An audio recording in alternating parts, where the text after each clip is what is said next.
ఉషోదయం Telugu news ఛానల్కు స్వాగతం సుస్వాగతం.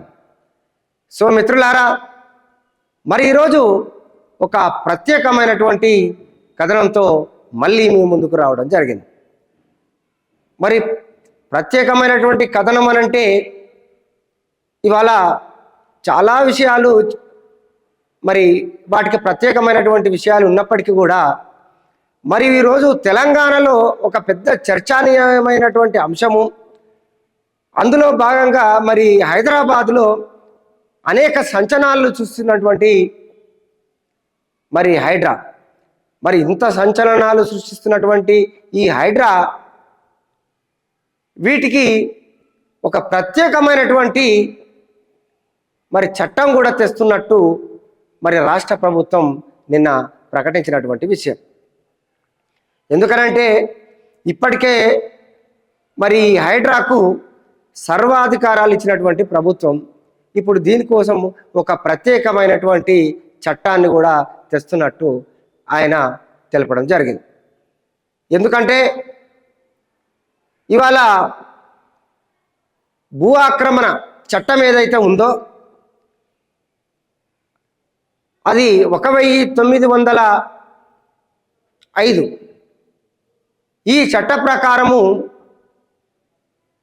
మరి ఇప్పుడున్నటువంటి పరిస్థితులలో కొంత సవరణ కూడా చేయాల్సినటువంటి అవసరం ఉంది. ఎందుకంటే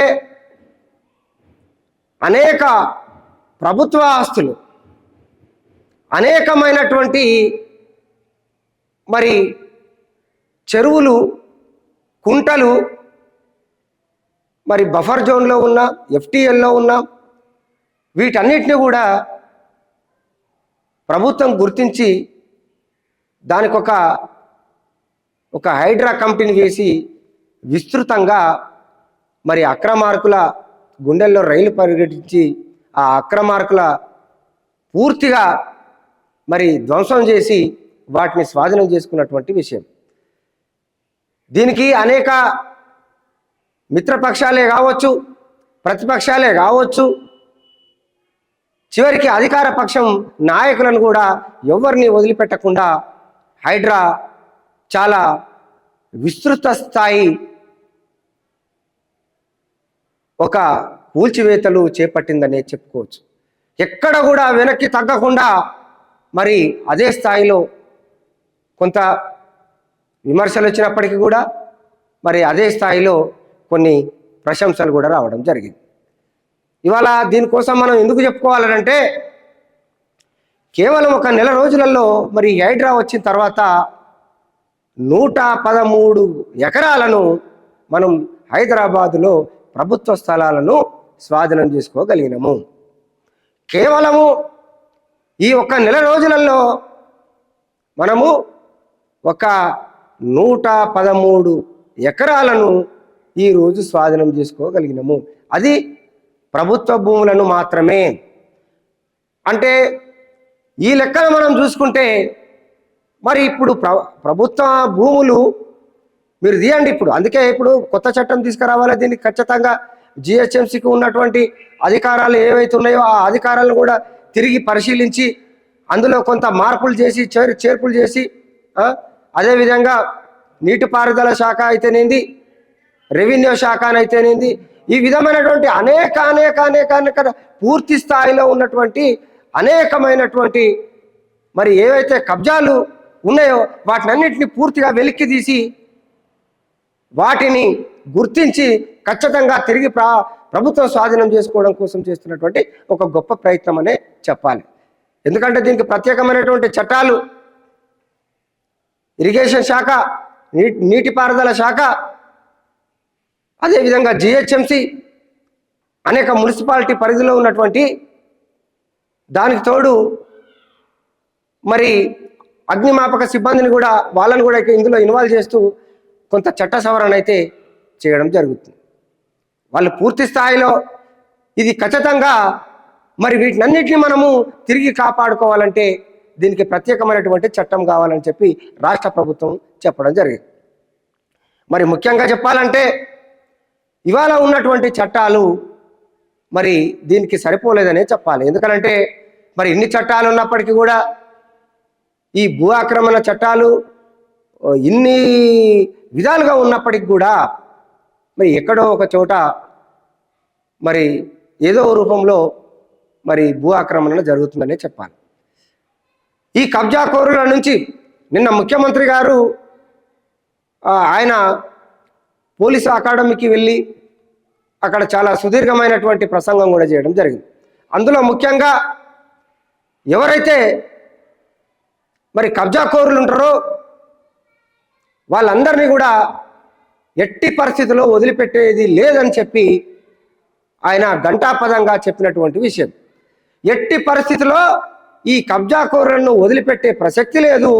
అది ఎవరైనా సరే ఖచ్చితంగా వాళ్లకు జైలులో వేస్తాము, వాళ్ళ మీద కేసులు పెడతాము, ఎవరిని వదిలిపెట్టమని ఆయన నిన్న చాలా గట్టిగా చెప్పడం జరిగింది. మరి ఈ తరుణంలో మరి ఇప్పుడున్నటువంటి హైడ్రాకు ఆల్రెడీ సర్వాధికారాలు ఇచ్చినటువంటి ప్రభుత్వము తిరిగి మళ్ళా ఒక కొత్త చట్టం తీసుకొచ్చి ఇది విస్తృతంగా మరి పూర్తి స్థాయిలో రాష్ట్రం మొత్తం విస్తరించేటువంటి పరిస్థితిలో తీసుకొస్తున్నందుకు అది వాస్తవంగా చాలా ఎందుకంటున్నామంటే ఇప్పుడు అది తీసుకురాకపోతే చాలా ప్రాబ్లం జరిగేటువంటి ఆవశ్యకత ఉంది.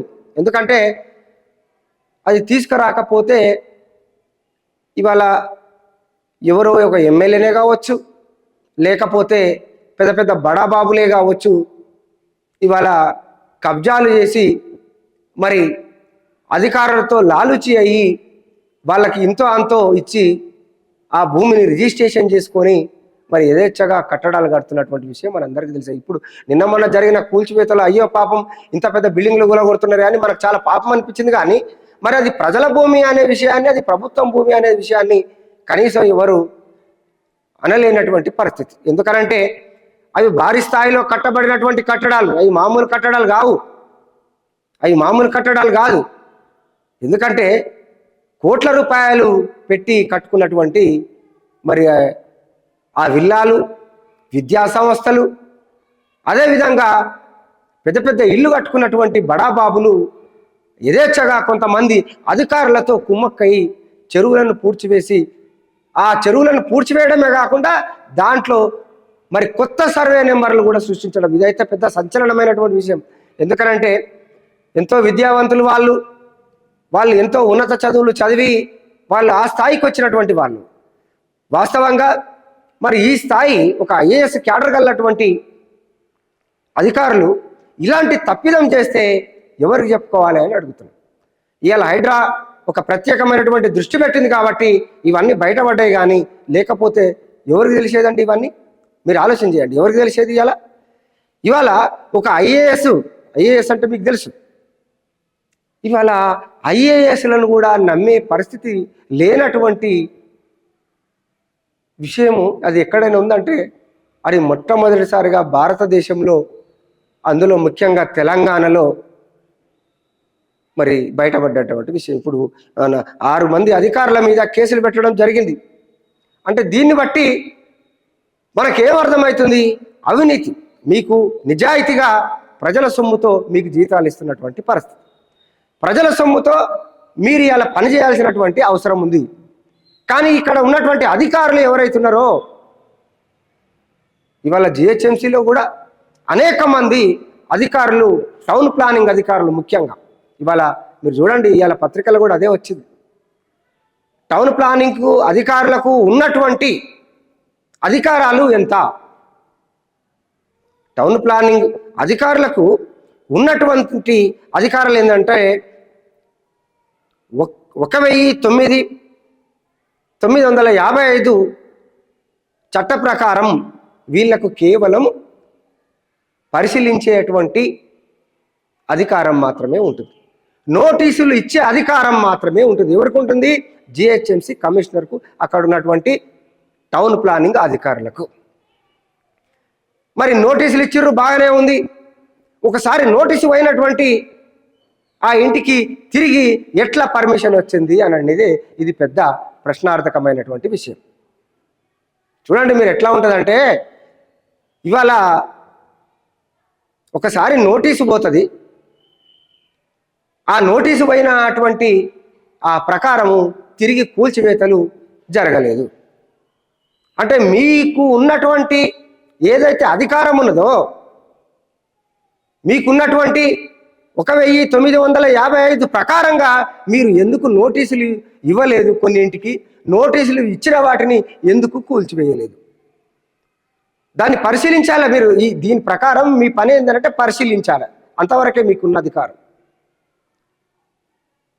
మరి నోటీసులు ఇవ్వడం మీకున్నటువంటి అధికారం.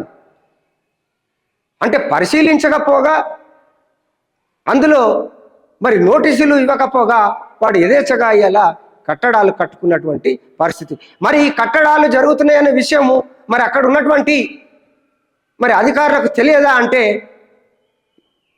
ప్రతిరోజు అక్కడ ఉన్నటువంటి వాళ్ళ సిబ్బంది అంతా కూడా ప్రతిరోజు ఆ యొక్క ఏరియాను ఖచ్చితంగా పర్యవేక్షణ చేస్తున్నటువంటి పరిస్థితి.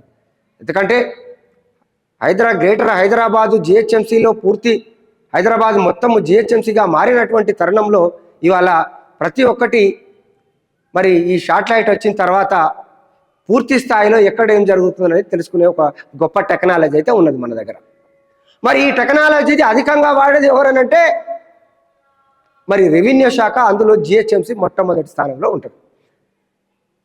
మరి వీళ్ళకి రోజు కనబడుతూనే ఉంటుంది ఏమవుతుంది, ఏం కథ అనేది. మరి ఇంత జరుగుతున్నప్పటికీ కూడా ఇవాళ మాకు ఏమి తెలియనట్టు, అసలు మా ముందర ఏది జరగనట్టు ఇవాళ ఒక తమాషా చూస్తున్నటువంటి వాతావరణం అయితే మనకు కనబడుతుంది. మరి ఈ తరుణంలో నేను ఈ మాట కూడా ఎందుకంటున్నానంటే, మీకు తెలియకుండా ఇన్ని కట్టడాలు కొన్ని, ఇప్పుడు చెప్పండి హైదరాబాద్ పరిధి ఎంతనండి? దీంట్లో కేవలము ఈ 15-20 రోజులు కష్టపడితే ఇవాళ 113 ఎకరాలు బయటకు వచ్చిందంటే ఎట్లా, ఎవరు కళ్ళు కప్పి వచ్చింది? ఇదంతా ఎవరు కళ్ళు కప్పి చేసినటువంటి ఈ విధమైనటువంటి కార్యక్రమం అని ఇవాళ ప్రజలు అడుగుతారు. దానికి మీరు సమాధానం ఏమని చెప్తారు? అధికారులు ఏమని చెప్తారు? అధికార పార్టీ నేతలు ఏమని చెప్తారు? అంటే ఇవాళ ప్రజల్ని ప్రభుత్వ అధికారులే దోసుకుంటుంటే ఎట్లా ప్రభుత్వ ఆస్తులను కాపాడవలసినటువంటి ప్రభుత్వ అధికారులే మరి ప్రజల సొమ్మును, ప్రభుత్వ సొమ్మును దోచుకుంటే పరిస్థితి ఏంది అని అడుగుతున్నాను. ఇది మేము ప్రజలు అడిగే ప్రశ్న ఇది. మీకు ప్రజలు ఇస్తున్నటువంటి డబ్బులతోనే మీకు జీతాలు వస్తున్నాయి. ప్రజలు ఇస్తున్నటువంటి డబ్బులతోనే ఇవాళ మీరు వాహనాలలో తిరుగుతున్నారు. ప్రజలు ఇస్తున్నటువంటి ఇవాళ మీరు ఉన్నటువంటి ఏసీ రూములు అయితేనేంది, మీరు తిరుగుతున్నటువంటి కార్లు అయితేనేంది, మీరు ఉంటున్నటువంటి ఇండ్లు అయితేనేంది, పూర్తిగా మీకు ప్రజలు చెల్లిస్తున్నటువంటి డబ్బులతో ఇస్తున్నటువంటి జీతాలు. మరి మీరు ప్రజలకు చేయాలి కదా సేవ అని అంటే, ఇవాళ మీరు మీ అధికారాన్ని అడ్డుపెట్టుకొని మీ స్వలాభాల కోసం చెరువులను, కుంటలను, నాలాలను కబ్జా చేసి ఈ విధమైనటువంటి తప్పుడు సర్వేలను సృష్టించి ఆ సర్వే నెంబర్ల ద్వారా పూర్తిగా ఆ యొక్క స్థలాలను అమ్మేసేసి చెరువులను స్థలాలుగా మార్చి వాటితో వ్యాపారం చేసినటువంటి సంస్కృతి ఎక్కడైనా ఉంది అని అంటే అది కేవలం హైదరాబాద్లోనే జరిగింది. ఇది చాలా విడ్డూరం అనుకోవాలి ఇది. ఎందుకనంటే ఇది ఎట్లా చెప్పాలో కూడా నాకు కూడా అర్థమవుతలేదు ఈ విషయాన్ని. అంటే మంట్రసూడు కంచె చేను వేసే సందంగా అని అంటుంటారు. ఇవాళ ఎవరైతే దాన్ని కాపాడవలసినటువంటి వాళ్ళు ఉన్నారో ఇవాళ వాళ్ళే దోపిడీ చేస్తే ఇక ప్రజలకి ఏం రక్షణ ఉంటుంది, ప్రభుత్వ ఆస్తులకి ఏం రక్షణ ఉంటుంది అని అడుగుతున్నాం. అయితే ఇలాంటి సందర్భంలో ఇవాళ వాస్తవంగా కొత్త చట్టాలు రావాల్సినటువంటి అవసరం అవుతుంది. ఈ హైడ్రాకు కొత్త మరి ఆ చట్టాలను ఇప్పుడు మీరు అన్నారు, ముఖ్యమంత్రి గారు అన్నటువంటి ఆ ఇరిగేషన్ శాఖ, రెవెన్యూ శాఖ, నీటిపారుదల శాఖ, వీటన్నిటి కొన్ని శాఖలన్నిటిని తీసుకొని ఈ భూ ఆక్రమణ చేస్తున్నటువంటి ఎవరైతే ఉన్నారో కబ్జాకోరులు వాళ్ళను ఖచ్చితంగా వీళ్ళని శిక్షించడానికి ఒక ప్రత్యేకమైనటువంటి చట్టం కూడా అవసరం. ఈ కూల్చివేతల కోసం ఒక చట్టం రాగానే అయిపోదు. మరి ఈ కూల్చివేతల కోసం ఒక ప్రత్యేకమైనటువంటి ఆర్డినెన్స్ తీసుకురావడం సరిపోదు. వీళ్లకు ఖచ్చితంగా ఒక శిక్షలు పడాలి. ఎట్లా? పూర్తిగా యావజ్జీవ శిక్ష. వీళ్ళకి ఎట్లాంటి క్షమాభిక్ష లేకుండా పూర్తిగా ఒక యావజ్జీవ శిక్ష, మరి జీవిత ఖైదు విధించే విధంగా వీళ్ళకు ఉన్నప్పుడే వాస్తవంగా ఇలాంటి అవినీతి జరగకుండా ఉంటుంది. ప్రభుత్వ ఆస్తులు ప్రభుత్వ అధికారులు దోపిడీ చేయకుండా ఉంటారు. అప్పుడే నిజమైనటువంటి ప్రజా పరిపాలన జరుగుతుందని తెలియజేస్తూ మరిన్ని విషయాల కోసం చూస్తూనే ఉండండి ఉషోదయం తెలుగు న్యూస్ ఛానల్.